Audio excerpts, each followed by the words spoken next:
Unit A chapter 2 work energy and power के आज हम न्यूमेरिकल्स लगा रहे होंगे। न्यूमेरिकल नंबर फर्स्ट है, a body when acted upon by a force of 10 kgf get displaced by 0.5 metre. Calculate the work done by the force when the displacement is first in the direction of force, second at an angle of 60 degree with the force, third normal to the force and G is equal to 10 newton per kg. तो इस question में अगर हम देखें तो हमसे work done की बात कर रहा है, हमसे यहाँ पर वर्क डन पूछ रहा है। तो हम पहले वर्क डन देख लेते हैं कि वर्क डन होता कितना है।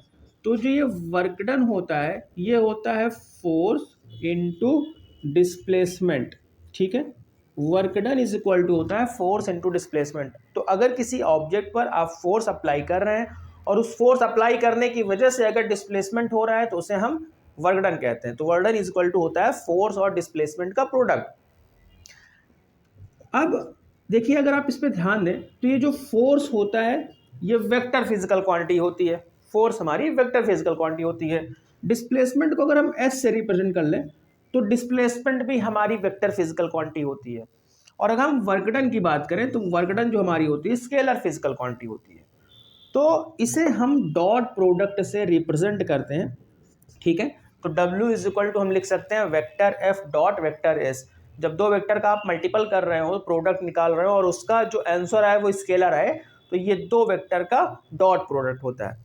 और ये थर्ड एक चीज़ और समझ लीजिए कि जब आप इस डॉट प्रोडक्ट को ब्रेक करते हो तो उसमें ये ब्रेक होने के बाद ये वेक्टर फॉर्म में लिखा हुआ है, और जब इसको हम स्केलर फॉर्म में लिखते हैं तो ब्रेक करने के बाद आता है एफ एस कॉस थीटा, ठीक है ना। तो W इज इक्वल टू आ जाता है एफ एस कॉस थीटा। ये तीन कंडीशन है, तीन कंडीशन में पहली और थर्ड वाली कंडीशन में आपको क्वेश्चंस देखने होंगे। सेकंड वाली कंडीशन पे आप क्लास 11 में क्वेश्चन कर रहे होंगे, वहां पर दो वेक्टर का आपको डॉट प्रोडक्ट निकालना होगा। तो अब क्वेश्चन के अकॉर्डिंग देखें तो हमें यहाँ पर अ body when acted upon by a force of 10 kg। अब यहाँ पर हमें फोर्स दिया हुआ है, कितना फोर्स हमें दिया हुआ है 10 kgf।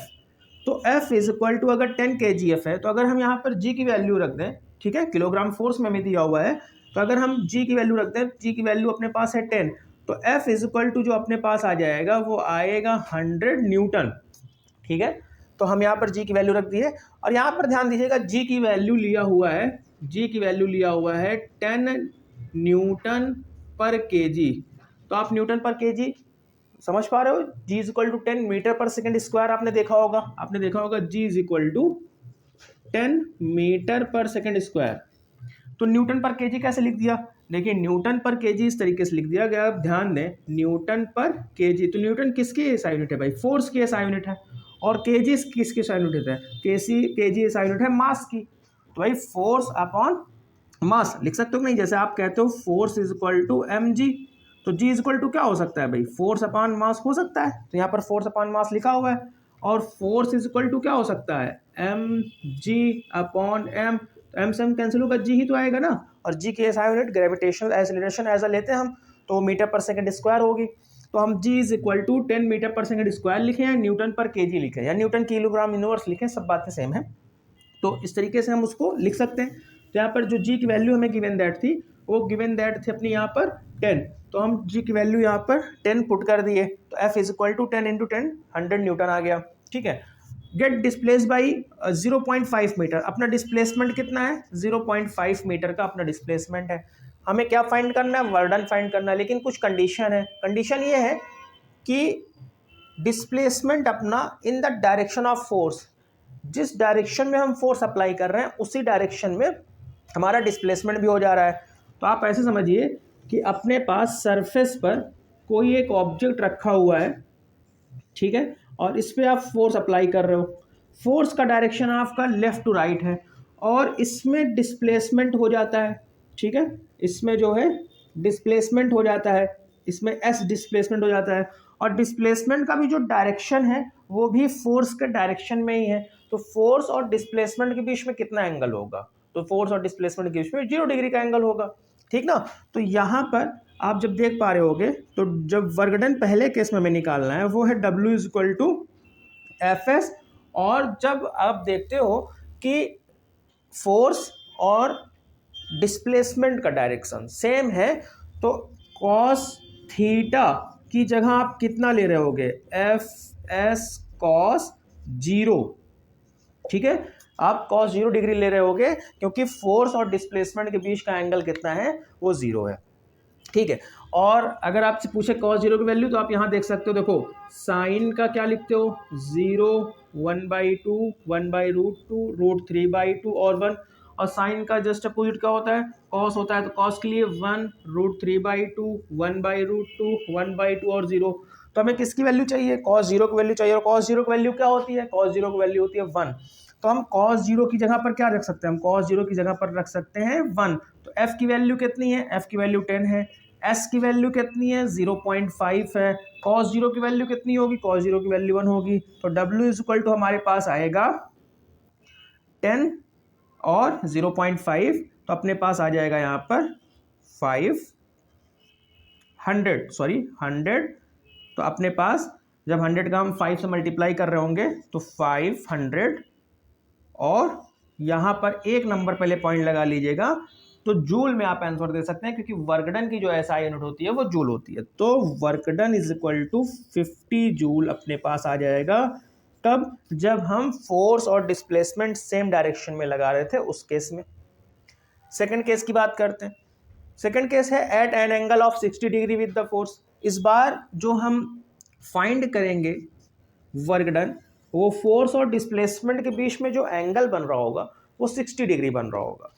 तो कोई बात नहीं, 60 डिग्री के लिए फाइंड कर लेते हैं। तो जब हम 60 डिग्री के लिए फाइंड कर रहे होंगे तो देखें कि भाई वर्क डन हमें फाइंड करना है, वर्क डन हमें फाइंड करना है। Work done is equal to होता है एफ एस कॉस थीटा। तो work done is equal to F अपने पास 100 है, डिस्प्लेसमेंट अपने पास 0.5 का है।